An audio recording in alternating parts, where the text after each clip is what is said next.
company after they'd raided its vault. She still couldn't understand why it had followed them so far through the mountain.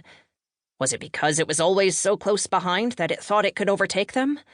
Or because they'd had the cheek to invade its lair? She didn't think it was the book she'd taken, and that the Claw's new leader had given to her at the end. As far as she could see, it wasn't anything special. Of course, she hadn't finished reading it yet, but still, from what she had seen, it didn't seem likely. When nothing disturbed the circle of light ahead, and the silence persisted, she and Rawl entered the chamber. Her gaze went immediately to the wall and the rock slide at the other end. The mound of rubble created a solid plug that remained even after the months since their departure. She hadn't known she'd been holding her breath until her lungs forced her to exhale.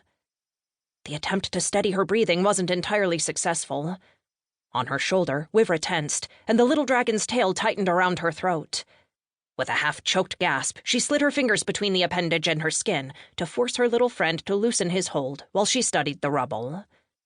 Rawl gave her a curious glance and followed her gaze to the blockage. "It's solid," he noted, and she nodded and licked her lips. "A horde of undead came down that passage last time I was here," she replied softly. "A horde?" His raised eyebrows said he doubted the claim, but she couldn't seem to find any kind of defensive response to that. "And a lich."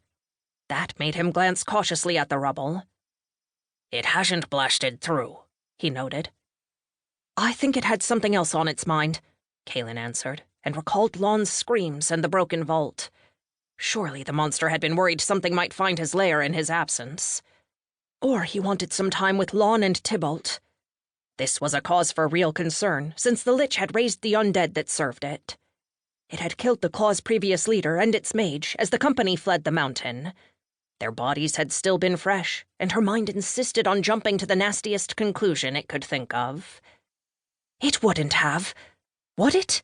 She wondered, and jumped when the huge warrior tapped her on the shoulder. "What is it?" she demanded, and followed the motion he made toward the narrow gap in the side wall.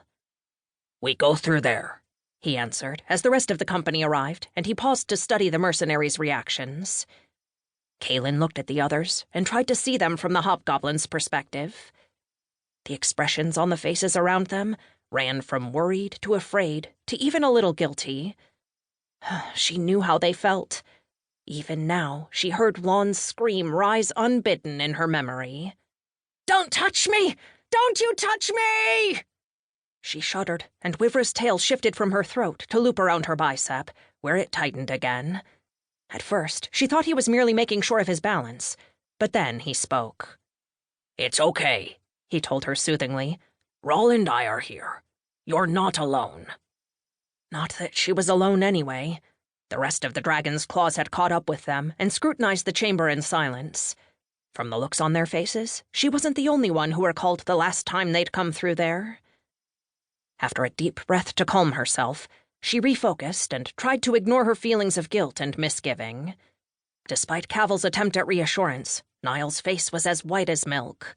Denier, the company's second-in-command, moved to stand at Kaylin's back and glanced at their leader. Claude studied the troop and noted the sudden pallor of their faces and their nervous glances at the blocked tunnel. With a scowl, the grizzled old mercenary looked at her and Rawl. "What's the hold-up?" he asked gruffly. She froze, but the warrior jerked his chin at the others. "This chamber has history," he replied softly. "And we need," their leader retorted quietly, "to get back on the horse and get the hell over ourselves. Yes, we lost Lon here, and Tybalt." "He weren't no loss," someone muttered, and although Claude glared at the company, no one looked repentant. "Neither was Lon," someone else commented, and they didn't sound apologetic either. The mercenary captain shook his head and returned his attention to their guides. He was about to speak when a low, familiar moan interrupted them. It was greeted by the sound of weapons being drawn. Armor rattled as the mercenaries moved to face the threat. Nothing moved in the chamber, but the moan came again. "Son of a bitch," Denier murmured, and shook his sandy head. "Well, if that ain't the darndest."